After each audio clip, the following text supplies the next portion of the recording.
नमस्कार, मैं रवीश कुमार। आपका अंदाज़ा सही है कि क्या कहने जा रहा हूँ, लेकिन गुजारिश है कि जो भी कह रहा हूँ उसे धीरज के साथ सुनिएगा। भारत की पत्रकारिता में स्वर्ण युग तो कभी था भी नहीं, लेकिन आज के दौर की तरह भस्म युग भी नहीं था। भस्म युग से मेरा मतलब है जहाँ इस पेशे की हर अच्छी बात तेज़ गति से भस्म की जा रही हो। यह दिन भी आना ही था। इस देश में अलग अलग नाम वाले अनेक चैनल हो गए हैं, मगर सब हैं तो गोदी मीडिया ही।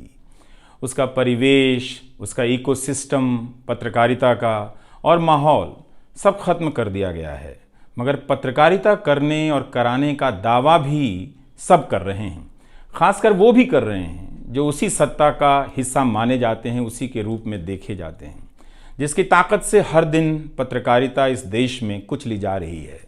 जब वो कहे कि वह उच्च स्तरीय पत्रकारिता करना चाहता है, तब ऐसा दावा करने वालों को ज़रा संदेह की निगाह से देखिए। गोदी मीडिया और सरकार भी पत्रकारिता का अपना मतलब आपके ऊपर थोपना चाहती है। अगर इसका मतलब किसी भी रूप में वही है, तब आप एक बार फिर से झांसे में आने वाले हैं। इस वक्त अपने संस्थान को लेकर कुछ खास नहीं कहना चाहता, क्योंकि भावुकता में आप तटस्थ नहीं होते, ऑब्जेक्टिव नहीं हो सकते हैं। एनडीटीवी में 26-27 साल गुजारे हैं। इतनी लंबी यात्रा के अपने उतार चढ़ाव भी हैं। अनेक साथी, वरिष्ठ, कनिष्ठ सब शामिल हैं। कितने लोगों ने साथ दिया है। इन अनुभवों के बारे में कभी भी वस्तुनिष्ठ तरीके से नहीं बोला जा सकता, और आज के दिन तो बिल्कुल नहीं, क्योंकि कई बार तथ्यों के साथ भावनाएं मिल जाती हैं और भावनाओं के तूफान में बहुत सारे तथ्य छूट जाते हैं। बेहतर है कि इसे संक्षिप्त ही रहने दिया जाए। जो आदरणीय शख्स हैं उन्हें मैं याद कर ही रहा हूँ। काफ़ी सारी शानदार यादें हैं एनडीटीवी में, अब दोस्तों के बीच सुनने सुनाने के काम आएंगी। आज के दिन किसी एक व्यक्ति का नाम लेना मुश्किल हो रहा है, तब जब आपके पेशेवर जीवन में अनेक लोगों का हाथ हो। कैसे एक का नाम ले सकते हैं? मैं जानता हूं कि पूर्व सहयोगी, मौजूदा सहयोगी सब मुझ में अपना हिस्सा देखते हैं, और वो सही भी है। मुझे सभी से कुछ ना कुछ मिला है। मैं सबका ही आभारी हूं। इसलिए एक का जिक्र कर बाकी को छोड़कर आप न्याय नहीं कर सकते, खासकर ऐसे दिन। वैसे भी इस वक्त तो हर चेहरा ही अच्छा नज़र आ रहा है, क्योंकि सबने मेरे अनुभवों को, मेरे जीवन को समृद्ध किया है। बेटी विदा होती है तो वो दूर तक पीछे मुड़कर मायके को देखती रहती है। मैं इसी स्थिति में हूँ। अभी मुड़कर देख लेने दीजिए, फिर कभी विस्तार से एनडीटीवी की बात करूँगा, लोगों के बारे में और एनडीटीवी के बारे में, डॉक्टर रॉय, राधिका रॉय के बारे में भी। मैं कई लोगों की प्रतिक्रियाएं पढ़ रहा था। बहुत सी बातें तो मुझे आज ही पता चली। हैरानी हुई कि हर किसी के पास एनडीटीवी का एक अलग ही किस्सा है। वाकई उन 27 वर्षों के बारे में ठहर कर और संभल कर बात करने की ज़रूरत है। एनडीटीवी ने एक चीज़ सिखाई कि टीवी में और टीवी का एक ही मतलब होता है, टीम। एंकरों के स्टार बनाए जाने के बाद यह धारणा टूट गई, मगर आज भी टीवी के बुनियाद में यही है कि जितनी अच्छी टीम होगी उतना अच्छा काम होगा।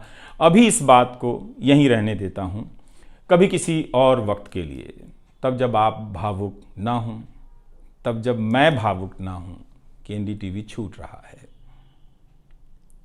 अगस्त 1996 में एनडीटीवी से औपचारिक रूप से जुड़ा था। अगस्त 1996 में ट्रांसलेटर के रूप में, अनुवादक के रूप में। लेकिन उसके पहले कई महीनों तक मैं यहाँ चिट्ठियाँ छांटता रहा। बोरे में चिट्ठियाँ आती थीं और मेरे पास रख दी जाती थीं। तब दर्शक पोस्ट बॉक्स में चिट्ठियाँ भेजा करते थे। देश भर से दर्शक अपने हाथों से अलग अलग कार्यक्रमों के एंकरों को लिखा करते थे। इन्हें पढ़ते हुए मैंने टीवी के कार्यक्रमों के आसपास दर्शकों को बनता देख रहा था। मेरा काम था उनकी बारीक नज़र से लिखी गई चिट्ठियों पर रिपोर्ट बनाना और एंकरों या कार्यक्रम के प्रोड्यूसर को सौंप देना। दिहाड़ी का काम था, उसी के हिसाब से मजदूरी मिलती थी, पैसे मिलते थे। मेरी ज़िंदगी में यह काम आज भी जारी है। आज भी आप मुझे सैकड़ों की संख्या में मैसेज लिखते हैं, हाथ से लिखी चिट्ठियां भी आती हैं, बहुत अच्छी लिखावट में। मैं ज़्यादातर मैसेज पढ़ता भी हूँ और सभी के नहीं तो बहुतों के जवाब देने की कोशिश करता हूँ। कई बार तो अपनी निराशा भी आपसे साझा कर देता हूँ। मैं आपके बीच आकर अपने मन का भाव नहीं छिपाता, क्योंकि मैं आपके बीच बताने के लिए आता हूँ। अगर खुद को ही छिपाने लगा तो वो पूरा बताना नहीं होता है।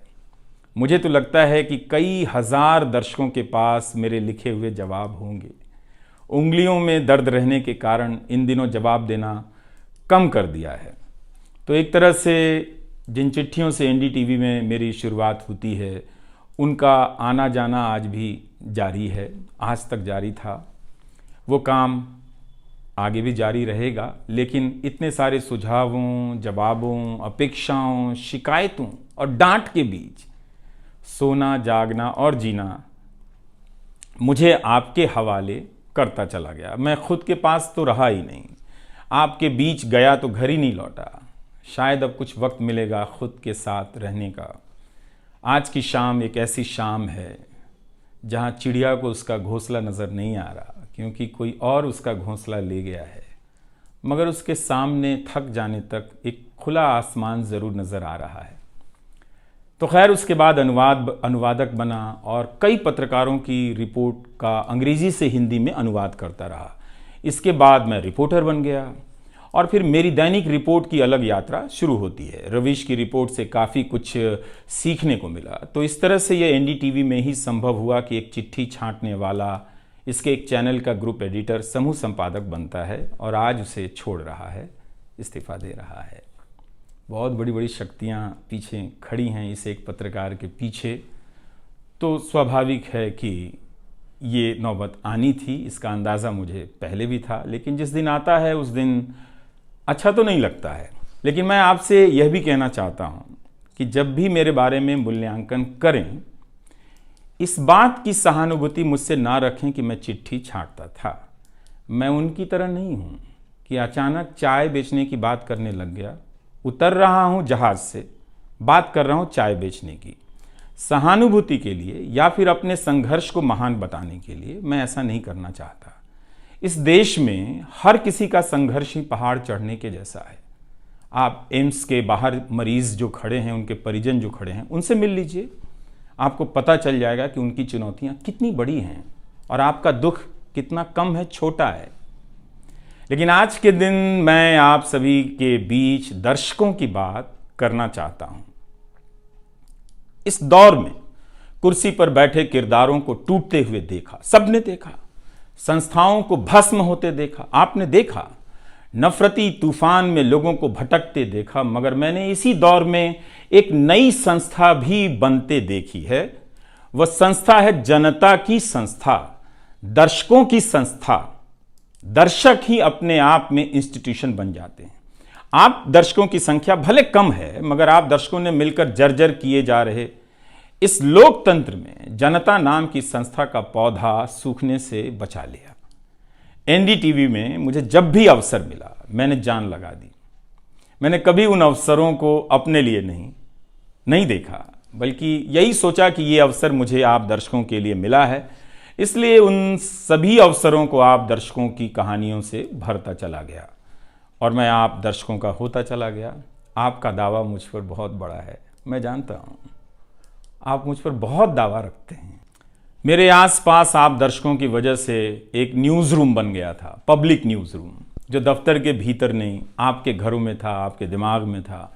दुनिया भर में फैले कितने दर्शकों ने आगे आकर मेरी मदद की है। आपने कभी मुझसे पैसे भी नहीं मांगे, कभी एहसान तक नहीं जताया। विदेशों में मेरे लिए वीडियो रिकॉर्ड किया, रिसर्च किया। मेरा हर कार्यक्रम किसी न किसी दर्शक के सहयोग का उदाहरण है। आप दर्शकों ने मेरी जानकारियों को दुरुस्त किया है, गलती की है तो डांटा भी है और काफ़ी कुछ उसमें जोड़ भी दिया है। कई सारे एक्सपर्ट, कई सारे छात्र, कई सारे प्रवासी भारतीय, स्थानीय भारतीय दर्शक बनने के साथ साथ मेरा साथ दे रहे थे और पत्रकार भी बन रहे थे और इस पेशे के एक छोटे से द्वीप को बचा रहे थे।